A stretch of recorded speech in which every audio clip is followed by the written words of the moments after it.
waktunya dalam kegiatan kami mensosialisasikan yaitu budaya positif. Kemudian di sini kami juga berharap kepada Bapak Ibu guru bisa memberikan pendapatnya terhadap apa yang kami sosialisasikan saat ini. Yang pertama yaitu mengenai budaya positif. Budaya positif di sekolah merupakan kebiasaan-kebiasaan hal yang baik mencakup sikap atau perilaku tutur kata seluruh warga sekolah. Dan kemudian di sini kita melihat bahwa ada berhubungan dengan tentang budaya positif yang kita lakukan di sekolah, mungkin termasuk dalam berhubungan dengan tentang literasi, ada berhubungan dengan tentang ekstrakurikuler dan masukannya yang lain. Dan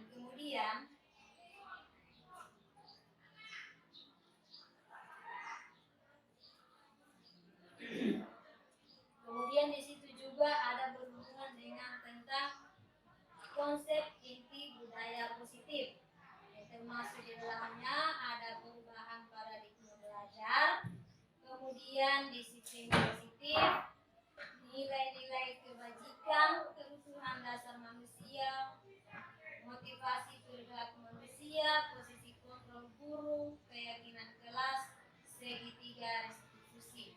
Berarti ini sudah termasuk juga yang disebut dengan budaya positif, karena kalau kita lihat di sini yang berhubungan dengan tentang perubahan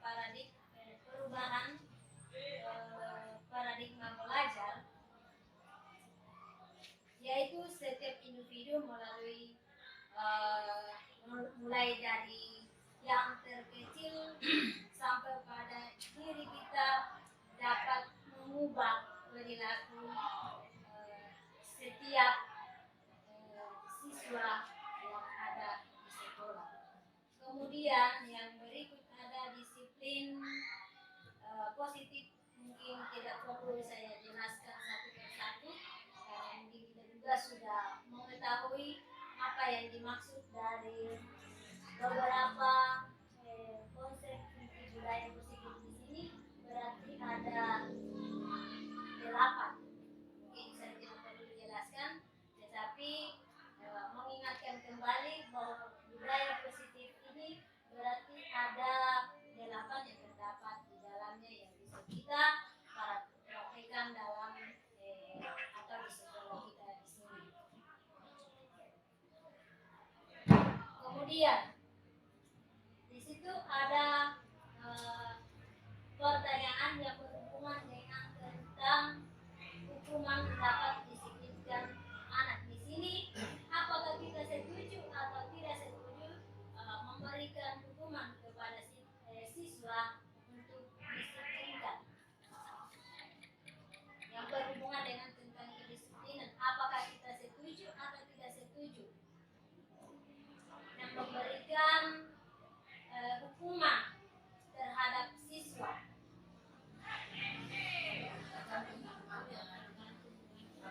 Berarti tergantung jenis hukuman yang kita berikan. Mungkin bisa memberikan hukuman kepada anak, yaitu bisa membersihkan WC untuk dapat disiplinkan kepada siswa tersebut. Kemudian yaitu setuju atau tidak setuju, yaitu memberikan penghargaan dapat meningkatkan motivasi anak atau setuju. Kenapa dikatakan setuju? Jangankan anak-anak, kita pun orang dewasa kalau diberikan apresiasi akan lebih bersemangat. Kemudian berarti setuju ya. Kemudian di situ juga masih ada pemberian hukuman dengan hal positif seperti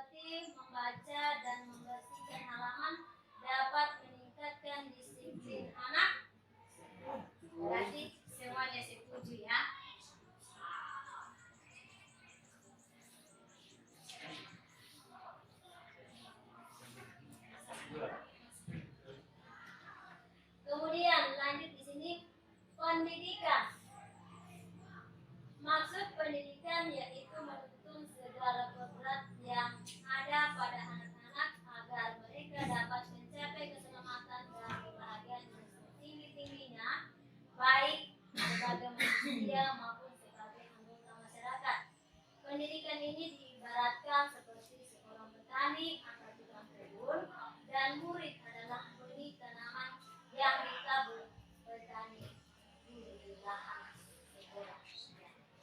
Kalau kita lihat di sini, ibaratkan petani, kita diibaratkan guru di sekolah ini tentu akan menuntut menanamkan kepada anak ini tuh berpikir tentang ilmu yang kita berikan kepada anak sehingga nantinya siswa yang kita ajar boleh mencapai apa yang dicita-citakan nantinya.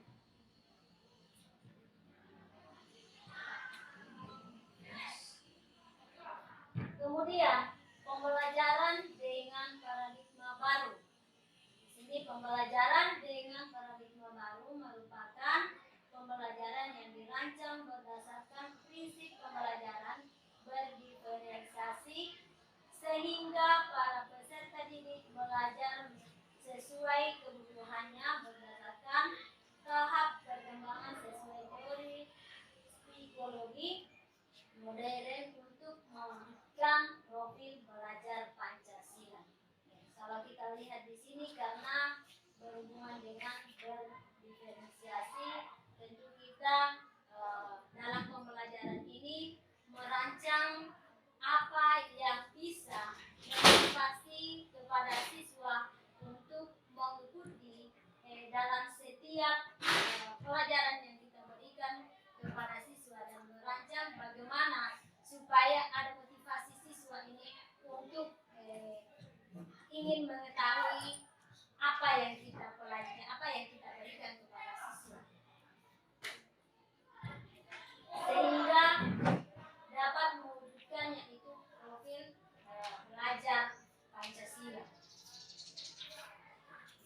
Oke, jadi itu pembelajaran dengan paradigma baru yang sudah dijelaskan oleh Ibu Tura. Oke, sudah tidak perlu jelaskan lagi. Dijelaskan sekarang masuk di slide yang selanjutnya, itu miskonsepsi tentang teori kontrol. Miskonsepsi, apa kira-kira yang dimaksud dengan miskonsepsi? Ada miskomunikasi, berarti kesalahan komunikasi. Jadi miskonsepsi, jadi salah paham terhadap teori kontrol. Jadi apakah teori kontrol itu? Sebenarnya adalah ilusi. Ilusi itu hanya bayangan ya. Ilusi guru mengontrol murid. Ilusi bahwa guru bisa mengontrol murid. Sebenarnya itu sesuai dengan teori kontrol bahwa ini teori kontrol. Ilusi guru mengontrol murid, guru sebenarnya tidak bisa mengontrol murid. Sesuai dengan teori kontrol. Dan yang kedua, ilusi bahwa semua penguatan positif efektif dan bermanfaat. Jadi tidak semua penguatan positif bisa efektif dan bermanfaat. Selanjutnya, ilusi bahwa kritik dan membuat rasa bersalah mampu menguatkan karakter. Jadi tidak hanya ilusi bahwa kritik yang kita berikan dan membuat rasa bersalah mampu menguatkan karakter. Kemudian yang keempat, ilusi bahwa orang dewasa berhak memaksa. Tidak semuanya orang dewasa tidak sebagai guru berhak memaksa siswa. Jadi ini tentang miskonsepsi, kesalahpahaman kita tentang teori kontrol itu sendiri. Kemudian ini yang masih melanjutkan dari paradigma stimulus respon ke pendekatan teori kontrol. Perbedaannya antara stimulus respon dan teori kontrol. Stimulus kayak apa? Kita memberi stimulus dan ada respon dari orang lain. Realitas kebutuhan kita sebagai siswa, kebutuhan kita sebagai guru, kita menurut stimulus respon itu sama. Tapi menurut teori kontrol, kebutuhan kita itu berbeda-beda. Setiap orang berbeda-beda kebutuhannya. Tidak sama semua. Oke, selanjutnya semua orang melihat hal yang sama di stimulus respon itu. Semua orang melihat hal yang sama. Tapi di teori kontrol, setiap orang memiliki gambaran yang berbeda. Berbeda gambaran kita melihat sesuatu. Ketika kita mencoba mengubah orang agar berpandangan sama dengan kita, tapi sebetulnya kita hanya berusaha memahami pandangan orang lain tentang diri dunia. Kita tidak bisa menunggu orang berpandangan sama yang kita tidak bisa memaksa orang memiliki pandangan sama yang kita. Kemudian yang keempat, perilaku buruk dilihat sebagai suatu kesalahan. Perilaku buruk sebenarnya di peer control itu semua perilaku memiliki tujuan. Apa yang kita lakukan itu semua memiliki tujuan. Sama saja dengan siswa, mereka membuat sesuatu ada tujuannya. Ini lagi, orang lain bisa menurut saya, apakah orang lain bisa menurut kita? Hanya kita bisa mengontrol diri kita sendiri. Hanya kita menurut teori kontrol, hanya kita bisa mengontrol diri kita. Orang lain tidak bisa mengontrol diri kita. Saya bisa mengontrol orang lain, Anda tidak bisa mengontrol orang lain. Ya, ini antara stimulus respon dan teori kontrol. Jadi kita mungkin akan mengubah paradigma stimulus respon ke teori kontrol. Pemaksaan ada pada saat wujudkan gagal. Pemaksaan, kemudian sini kolaborasi, konsensus menciptakan pilihan-pilihan yang baru. Jadi pemaksaan itu tidak ada. Kemudian model berpikirnya menang kalah. Menang yang satu kalah. Jadi artinya adalah model berpikir menang dan menang. Selanjutnya, apakah itu disiplin? Disiplin. Kira-kira disiplin berhubungan dengan apa, Bapak Ibu? Disiplin apa? Peraturan hidup, disiplin waktu, apa? Ketika mendengar kata disiplin, apa yang ada di benak kita? Apa di benak kita? Pasti yang tadi. Jawab. Apa? Kita lihat selanjutnya. Disiplin. Kebanyakan orang akan menghubungkan kata disiplin dengan tata tertib, teratur, dan kepatuhan pada peraturan. Kata disiplin juga sering dihubungkan dengan hukuman. Misalnya, tidak disiplin datang tepat waktu, kita memberikan hukuman kepada siswa. Padahal itu sungguh berbeda. Karena belajar tentang disiplin positif tidak harus dengan memberi hukuman. Justru itu adalah salah satu alternatif terakhir. Dan kalau perlu tidak digunakan sama sekali. Jadi kita diam saja. Diam saja. Oke, kita masuk pada disiplin positif dulu. Kita tidak datang sekolah juga ke kelas sekolah diam saja. Disiplin berasal dari kata disiplina, artinya belajar. Jadi sebenarnya kata disiplin itu berasal dari kata disiplina dari bahasa Latin yang artinya belajar. Disiplin mengacu pada disiplin diri yang memiliki tanggung jawab terhadap apa yang dilakukannya berdasarkan nilai-nilai yang kita yakini. Oke.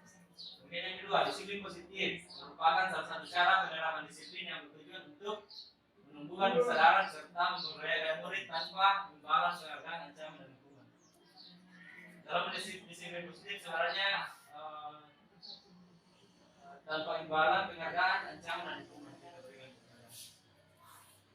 Sebagai pendidik, tujuan kita adalah menghasilkan murid yang memiliki disiplin diri sehingga mereka berperilaku mengacu pada nilai-nilai kebajikan universal. Nanti kita jelaskan seperti kebajikan universal itu apa dan memiliki motivasi intrinsik dalam perubahan perilaku ke arah yang lebih baik. Begini, maksud dari disiplin positif. Selanjutnya, nilai-nilai kebajikan. Nah, ini nilai-nilai kebajikan berdasarkan profil pelajar Pancasila. Nilai kebajikan itu banyak. Ada beberapa yayasan yang memiliki nilai kebajikan masing-masing. Kalau ini kan kita dari kurikulum Merdeka, memberikan kita nilai kebajikan yang harus kita lakukan di sekolah adalah berdasarkan profil pelajar Pancasila. Nilai yang disepakati bersama lepas dari suku, bangsa, agama, bahasa maupun latar belakang. Jadi kita bisa sepakati bersama misalnya di sekolah kita, di kelas kita ada nilai kebajikan yang harus kita sepakati bersama. Ya, contoh nilai kebajikan pada institusi yaitu profil pelajar Pancasila. Diingat ya, Bapak Ibu, dari beriman dan bertakwa pada Tuhan yang Esa, berakhlak mulia, pendidikan global, berdiri, kreatif dan benar. Jadi kita harus tanamkan kepada siswa-siswa kita supaya di dalam setiap pembelajaran kita ada dimensi yang kita harapkan tumbuh daripada siswa-siswa kita. Misalnya dalam belajar ada kita pertemuan ada muncul daya kreatifnya siswa, dalam membuat kelompok diskusi muncul gotong royong, dalam mandiri misalnya kerja individu tugasnya di rumah mandiri. Oke, pendidikan global berhubungan dengan menghargai budaya orang lain, menghargai agama orang lain, syukur, keringan ya jelas, keringan kepada yang Maha Esa dan berakhlak mulia. Oke. Kemudian ini kebutuhan dasar manusia, Bu Bilang akan jelaskan apa kebutuhan dasar yang harus dipenuhi oleh setiap manusia. Apa? Sembako.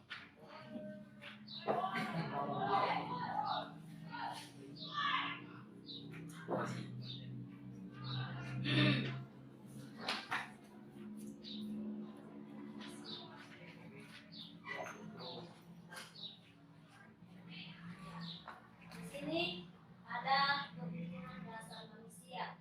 Seluruh tindakan manusia memiliki tujuan. Semua yang kita lakukan adalah usaha terbaik kita untuk mendapatkan apa yang kita inginkan.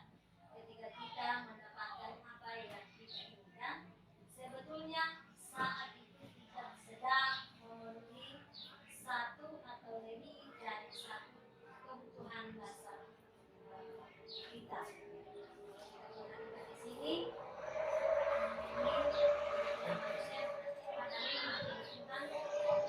dasar manusia. Yang pertama ada bertahan hidup. Yang berikut ada penguasaan. Kemudian ada kasih sayang dan rasa diterima. Kemudian ada kebebasan dan ada kesenangan. Inilah kebutuhan dasar manusia. Karena kenapa?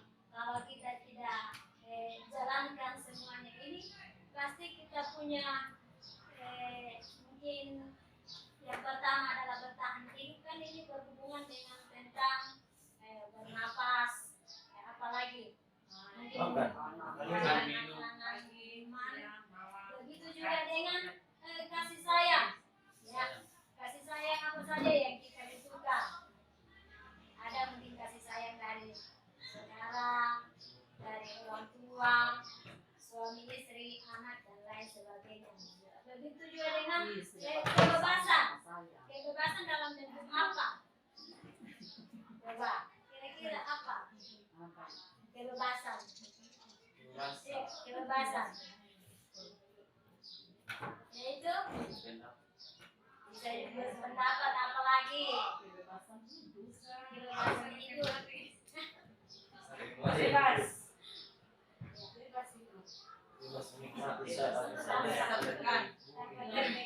Kemudian ada kesenangan. Kesenangan dalam bentuk apa?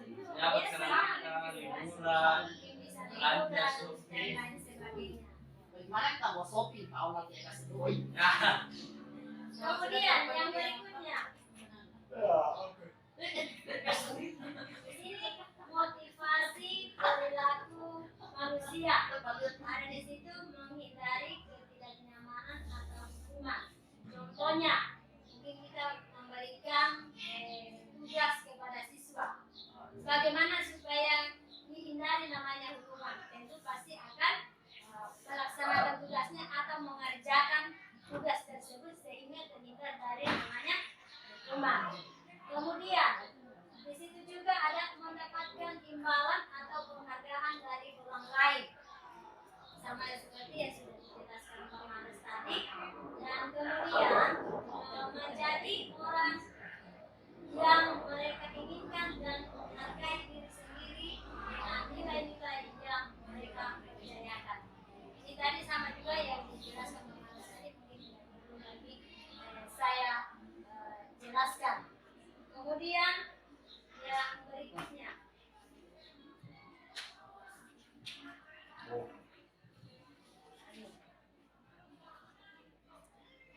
hukuman, ya.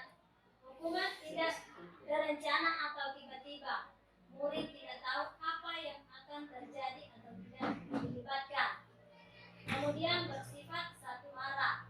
Kemudian berupa hukuman fisik atau psikis. Di sini kemarin juga kita pernah sudah menontonnya, kalau tidak salah. Menonton ini sebelum pertemuan pendamping yang kedua kemarin. Ini juga kita sudah melihat semua ya, apa yang didasari dari ada hukuman di situ. Kemudian juga ada disebut dengan konsekuensinya. Di situ ada terencana atau disepakati sesuai peraturan. Ada murid tetap dibuat tidak nyaman. Sikap guru selalu memonitor murid. Nah, di sini. Kemudian ada juga yaitu restitusi, proses menciptakan kondisi bagi murid untuk memperbaiki kesalahan, proses kolaboratif yang mengajarkan murid untuk mencari solusi. Ya. Kalau kita lihat di sini juga kemarin sudah kita lihat ini yang berhubungan dengan tentang restitusi, ya, yang berhubungan dengan tentang menciptakan proses bagi murid untuk memperbaiki kesalahan. Sama dengan yang kita nonton itu yang berhubungan dengan tentang posisi 5 kontrol ya. Posisi 5 kontrol ada di dalamnya, ada penghukum, ada teman dan lain sebagainya. Kemudian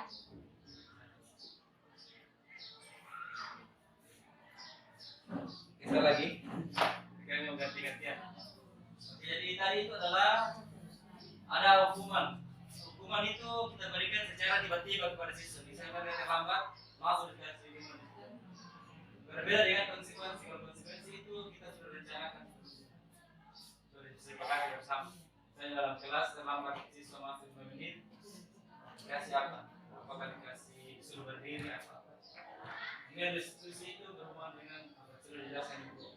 Tadi ada penyelesaian suatu masalah dengan langkah-langkahnya.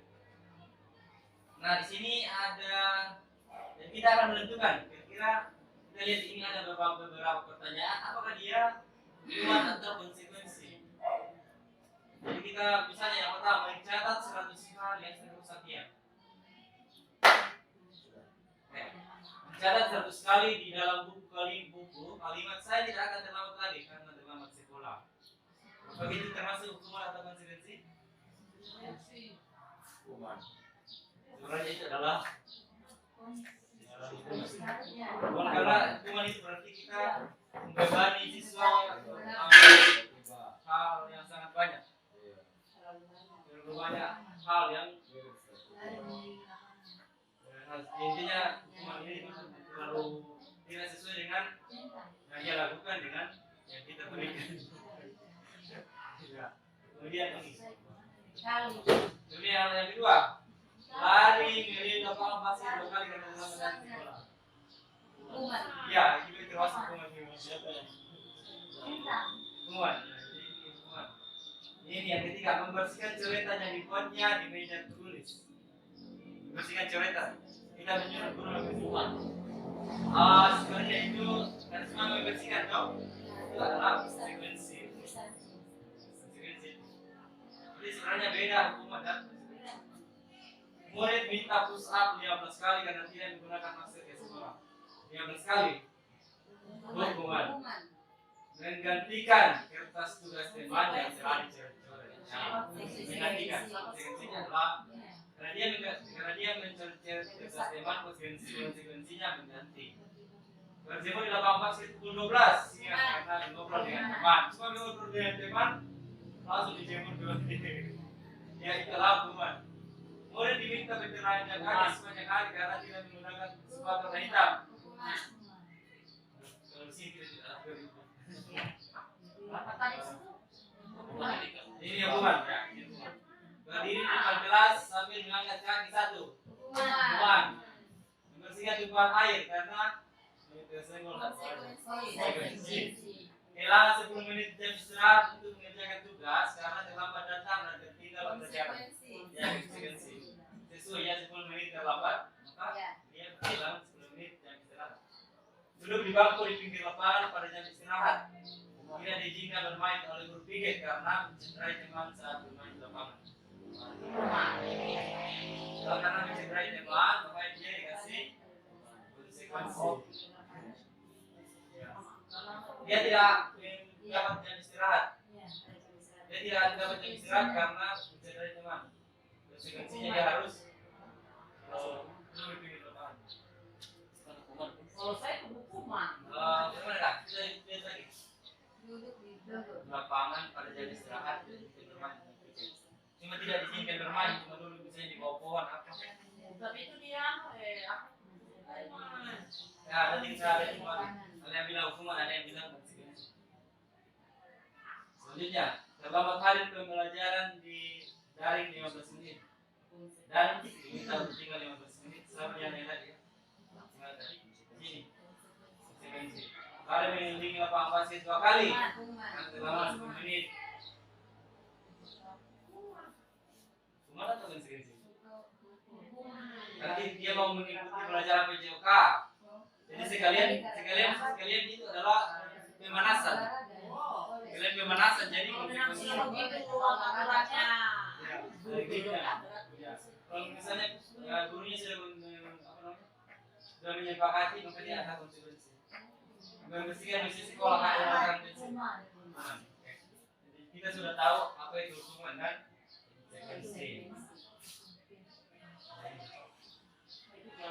Dihukum oleh penghargaan. Alfikon mengungkapkan baik penghargaan maupun hukuman adalah cara mengontrol perilaku seseorang yang menghancurkan potensi untuk pembelajaran yang sesungguhnya. Dihukum oleh penghargaan, dihukum dan penghargaan. Pengaruh jangka pendek ini menurut Alfikon. Pengaruh jangka pendek dan jangka panjang. Kalau misalnya kita memberikan hukuman biasa sebenarnya minggu dulu minggu ini kita berikan hukuman jauh lagi minggu selanjutnya. Ya tidak efektif. Bisa juga merusak hubungan antara guru dan murid, mengurangi kecepatan, menurunkan kualitas, mematikan kreativitas dan mutu.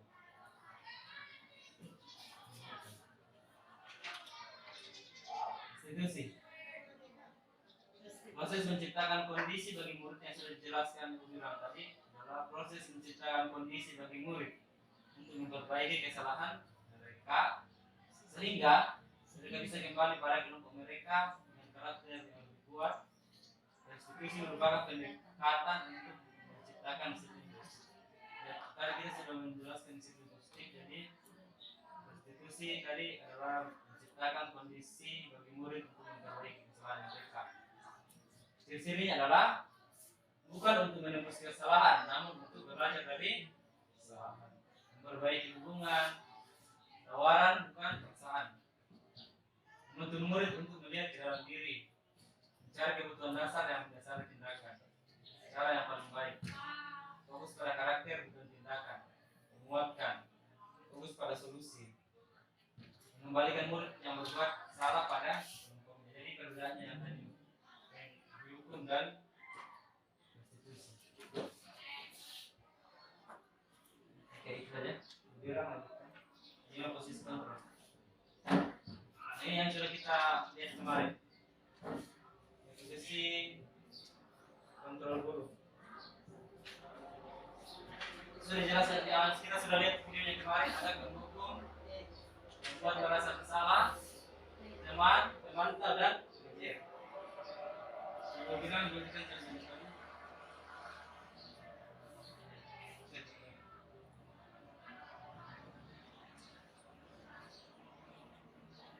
Sini ada contoh penerapan posisi kontrol. Terlambat hadir di sekolah sehingga tidak mengikuti apel. Di sini yang pertama ada penghukum, yaitu push up 20 kali, patuhi aturan saya atau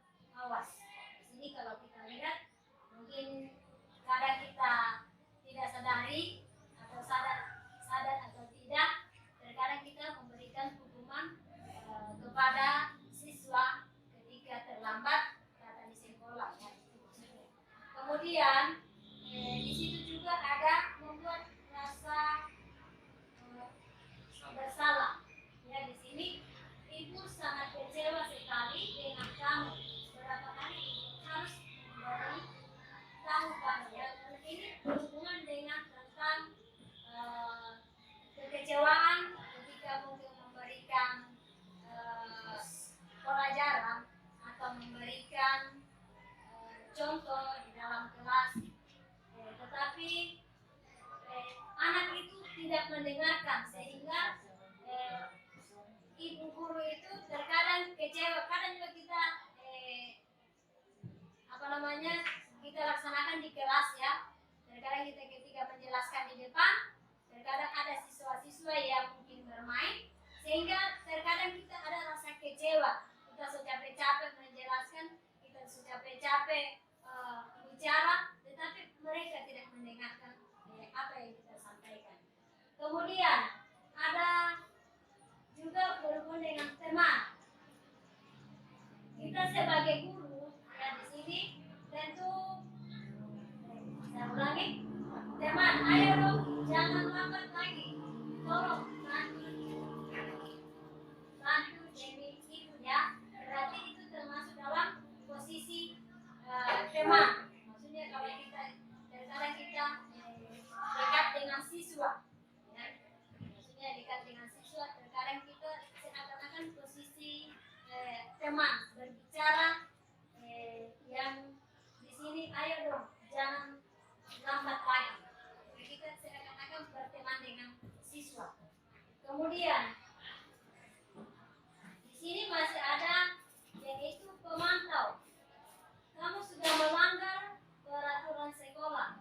Kamu tahu konsekuensinya. Sekarang bersihkan sampai yang bersih. Kalau kita di sini sering kita juga lakukan ketika mungkin anak siswa yang melanggar peraturan di sekolah, kita ada diberikan konsekuensinya, yaitu mungkin bisa membuang sampah atau menyiram bunga dan lain sebagainya. Kemudian maksudnya manajer di sini, apakah kamu tahu kesalahanmu? Apa rencanamu untuk memperbaiki hal ini? Kalau kita lihat, terkadang kita kalau membuat kesalahan, ya, terkadang anak membuat kesalahan, kita sebagai guru memanggil siswa, menanyakan tentang kesalahan apa yang baru dilakukan, apakah itu bunyi temannya dan lain sebagainya. Kita sebagai guru tentu pasti akan memanggil siswa itu, menanyakan kesalahan apa yang dilakukan. Kemudian di sini posisi kontrol, apakah aku? Di sini kalau kita lihat, yaitu saya kecewa sekali dengan kamu. Kira-kira termasuk bersalah. yaitu membuat rasa bersalah. karena di sini ada pernyataan bahwa saya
ini keyakinan kelas.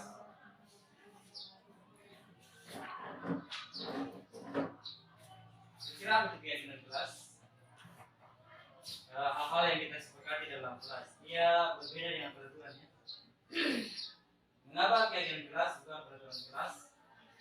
Karena ini kalau keyakinan kelas ini membuat sebuah nilai-nilai kebajikan.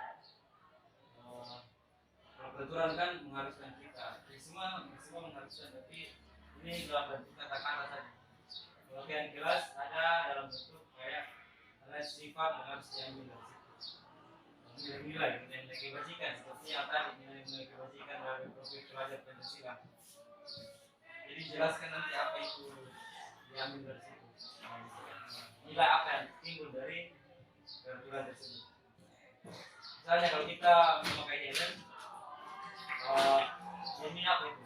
Nilainya adalah keselamatan. Supaya selamat kayak gitu. Kalau tiap waktu ke sekolah berarti nilai disiplin dan tanggung jawab.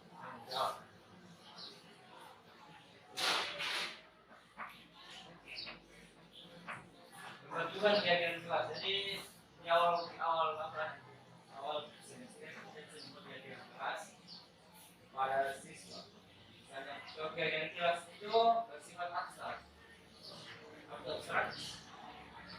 Kelihatan atau tidak kelihatan? Berupa pernyataan universal, pernyataan itu dalam kalimat positif. Kalau misalnya kan bilang jangan mencoret fasilitas kelas, harusnya kita membuatnya dalam kalimat positif. Kira bagaimana? Jangan mencoret-coret dinding kelas, itu adalah kalimat negatif. Kita membuatnya dalam kalimat positif, misalnya jagalah fasilitas kelas. Kita mengusahakan membuat keyakinan kelas itu dalam bentuk yang positif. Sedikit saja agar mudah diingat. Sesuai dengan kondisi kelas sekolah sehingga mudah diterapkan. Semua kelas dilibatkan untuk membuat keyakinan kelas. Nanti kita bahas lebih jauh bagaimana cara membuat keyakinan kelas.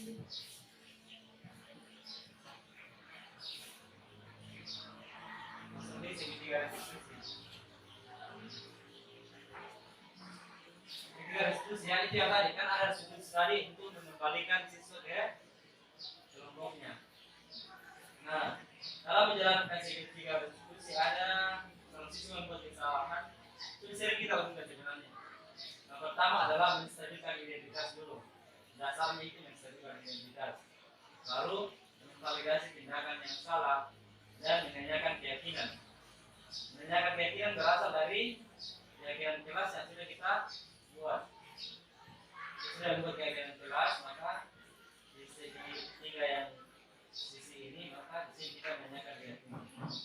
Segitiga restitusi adalah suatu proses dialog yang dijalankan oleh guru agar dapat menghasilkan murid yang mandiri dan tanggung jawab.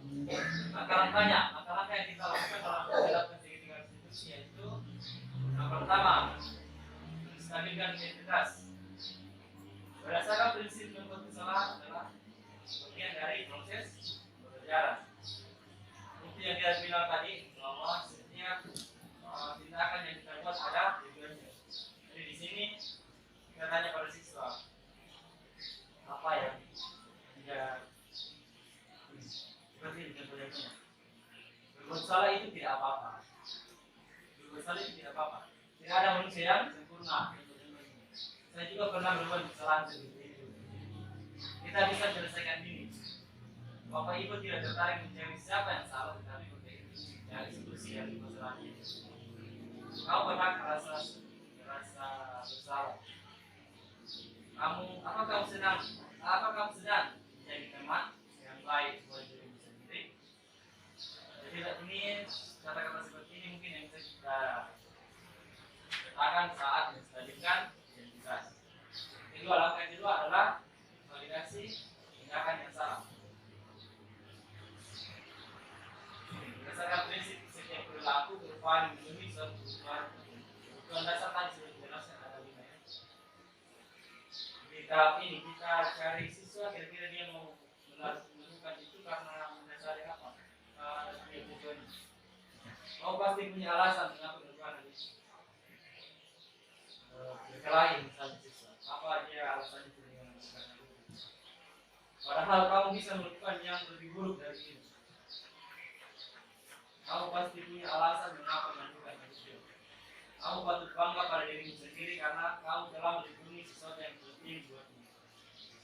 Kamu boleh mempertahankan sikap itu, tapi kamu harus menambahkan sikap yang baru. Ya, seperti bisa berkelahi, jadi satu fungsi begitu. Tapi kita harus menambahkan sikap yang baru, misalnya memaafkan. Kualitas tindakan yang salah yang langkah yang kedua. Sekarang langkah yang ketiga yaitu menanyakan keyakinan berdasarkan prinsip teori kontrol bahwa pada dasarnya kita termotivasi secara internal dari dalam ya. Tentunya apa yang kita percaya sebagai kelas atau keluarga, apakah nilai-nilai umum yang kita telah sepakati berdasarkan keyakinan kelas yang sudah kita buat. Apa nilai-nilai umum yang kita telah sepakati? Apa bayangan kita tentang kelas yang ideal? Kamu mau menjadi orang yang seperti apa?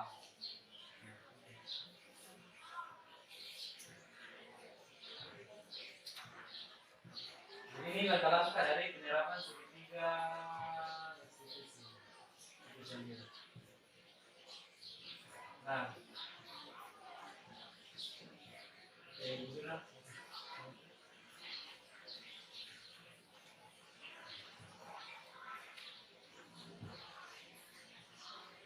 Penutup yaitu dalam penerapan disiplin positif, seorang guru hendaknya mampu memposisikan dirinya sebagai teladan dan konsisten dalam melaksanakan disiplin positif tersebut. Guru harus memiliki posisi kontrol sebagai manajer yang mampu menuntun muridnya menjadi manusia yang merdeka, mandiri, dan bertanggung jawab. Sebuah ilmu yang tentang disiplin positif.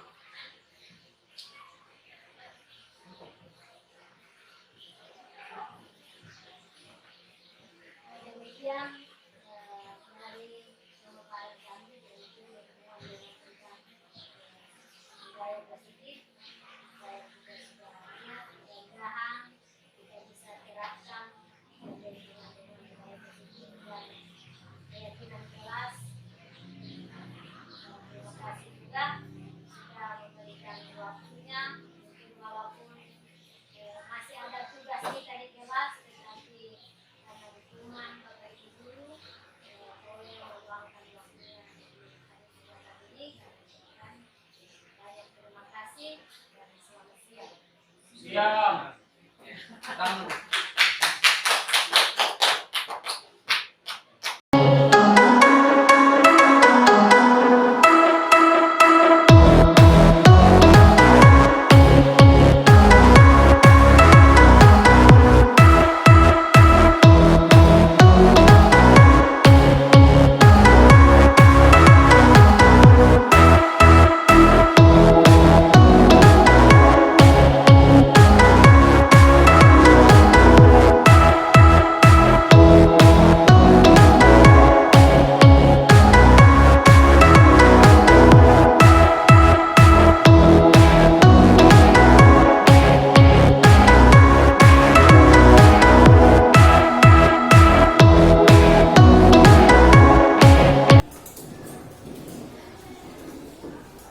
Nah, minta izin saat penggunaan barang orang lain. Depan.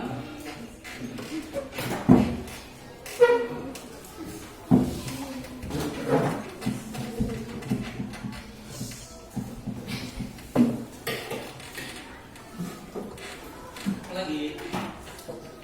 Kejujurannya bisa.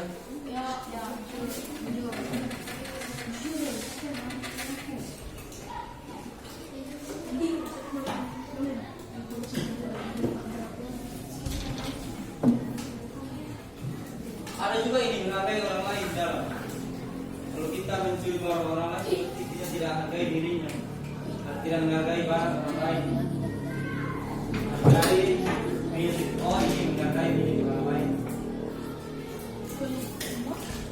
Apa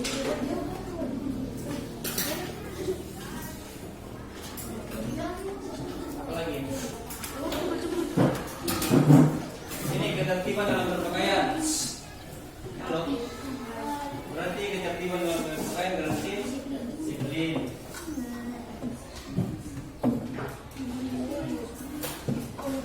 Tertib ya.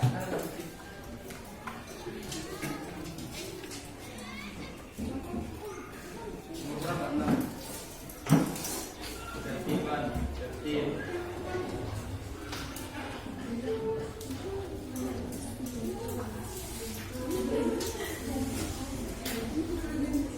Mandiri itu bisa.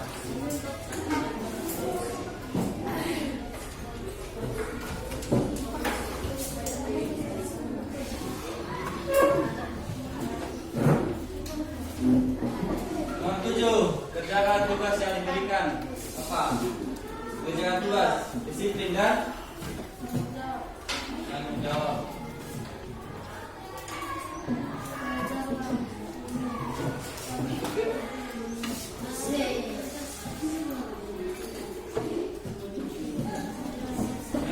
Menjaga nama baik orang lain, menghargai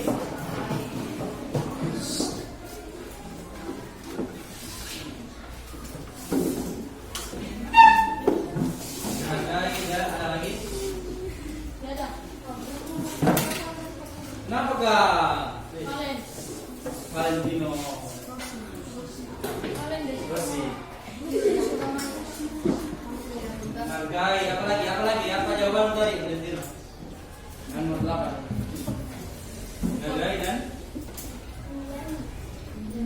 8 menghargai, menghormati. Ya, menghormati.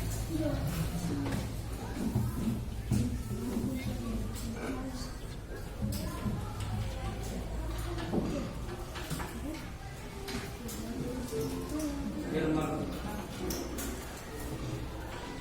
Bisa dijelaskan lagi.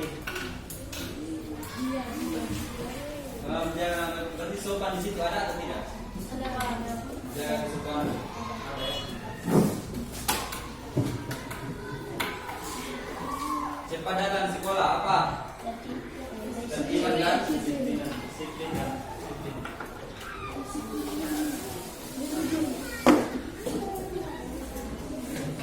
Tanggung jawab juga ada di sini.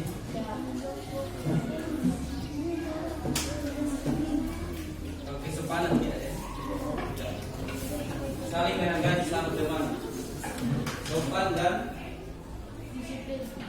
menghargai bukan menghargai orang lain juga. Menghargai kerukunan, ada kerukunan di sini. Menghargai.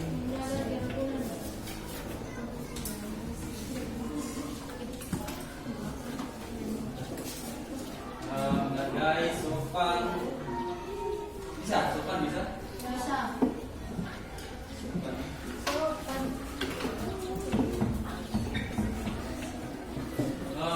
Menghormati, menghargai. Kenapa? Oke, sudah semua. Berarti ini adalah kesepakatan kelas. Siapa yang membuat? Siapa yang membuat? Hah? Semua kelas? Kelas jadi kalau kamu yang membuat berarti harus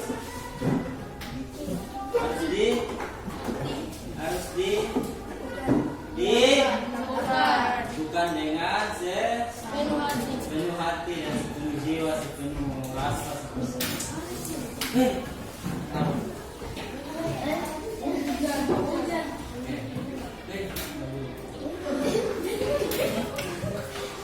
Ini adalah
depan.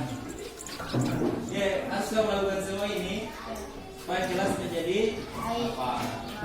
Aman, bersih, disiplin, supaya kamu memiliki jiwa yang bertanggung jawab, lagi menghargai orang lain, apalagi mandiri, mandi sendiri, Makan sendiri. menghargai milik orang lain. Jadi kalau kamu mau meminjam harus kamu minta izin dulu. Kalau mau mengambil barang orang lain harus minta izin. Dan masih banyak lagi sebenarnya.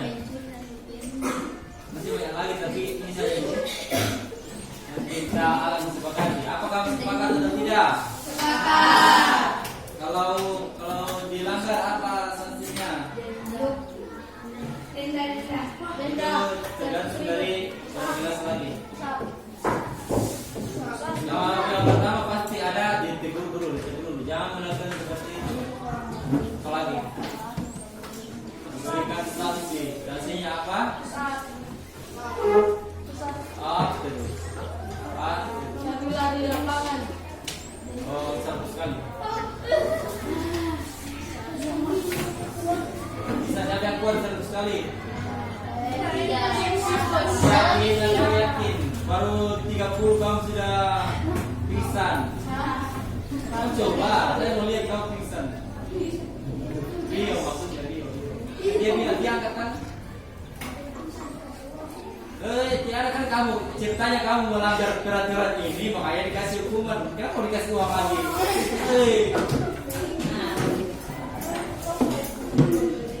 Sanksi untuk hukumannya. Dan nanti saya buat ini tidak tempel di situ. Jadi kamu ingat, kamu selalu ingat bahwa saya ini. Boleh? Atau kamu yang mau tulis sendiri? Oke. Jadi saya pilih seperti buat dua ini. Biar kamu lihat dengan baik supaya tidak melanggar peraturan.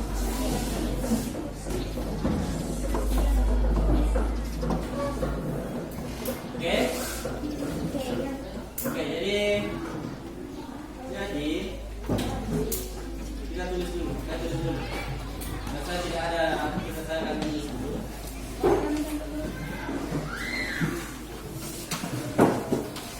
Silakan disampaikan. Mau baca, tulis kan saya tulis. Ada yang bereskan dulu kita seorang.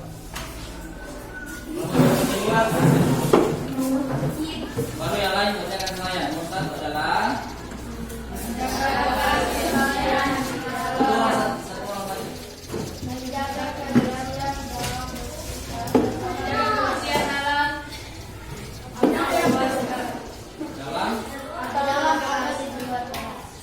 dalam kelas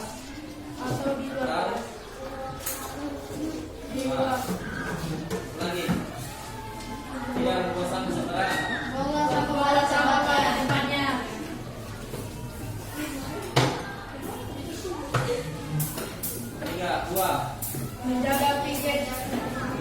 menjaga piket kelas. 3 Bicara yang sopan kepada orang lain.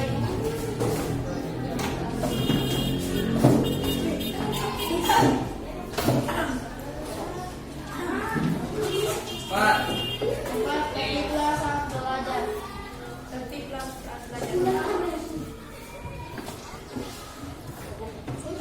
6 5 Meminta izin saat menyerahkan orang lain.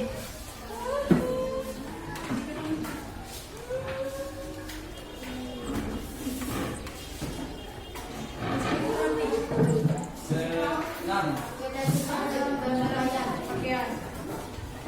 Ketertiban dalam berpakaian. Oh, kita kan dia tertiblah dalam berpakaian, kan dia perintah.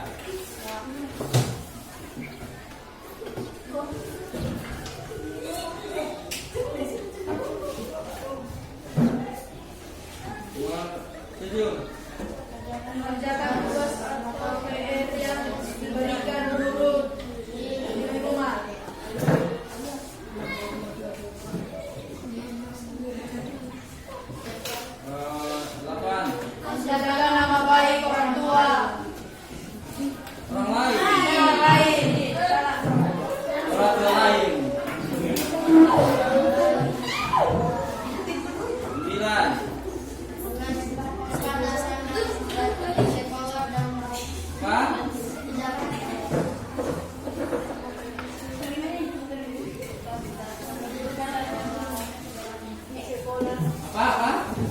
Kata-kata di sekolah tidak berbolos.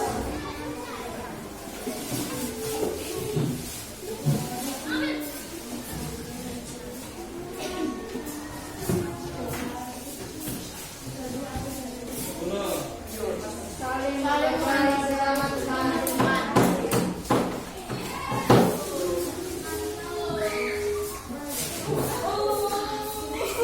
Sekarang sikapnya yang tadi apa sikapnya?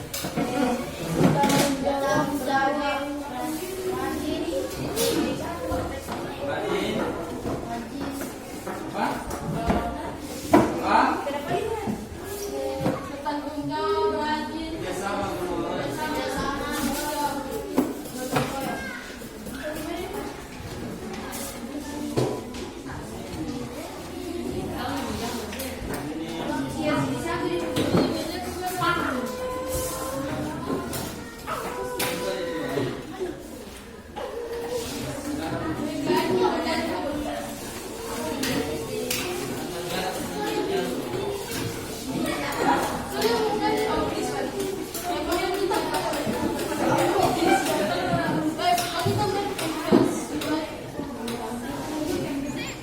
Apa?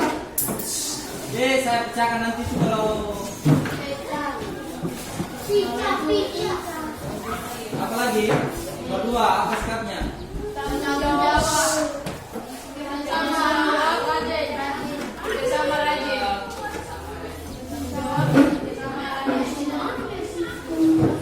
Yang tiga apa sikapnya? Nomor 4.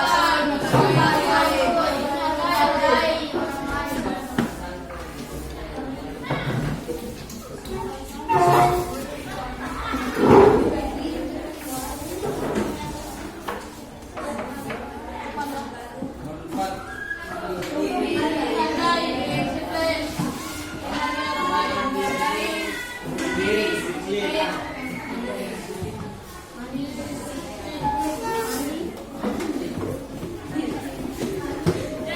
Nomor 5.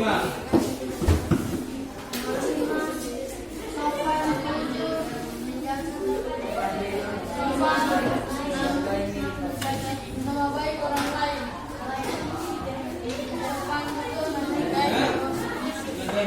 Menghargai orang lain.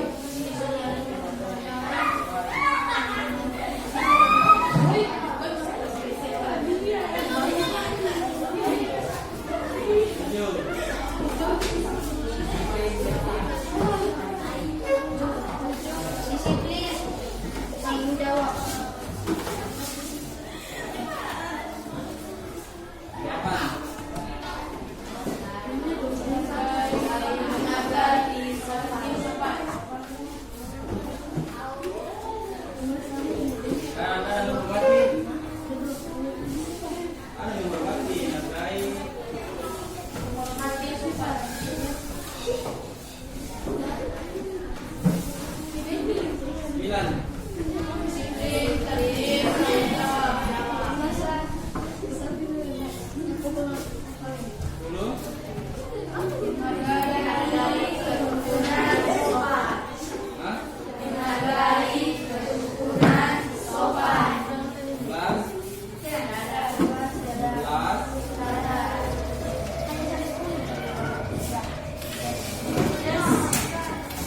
Selanjutnya adalah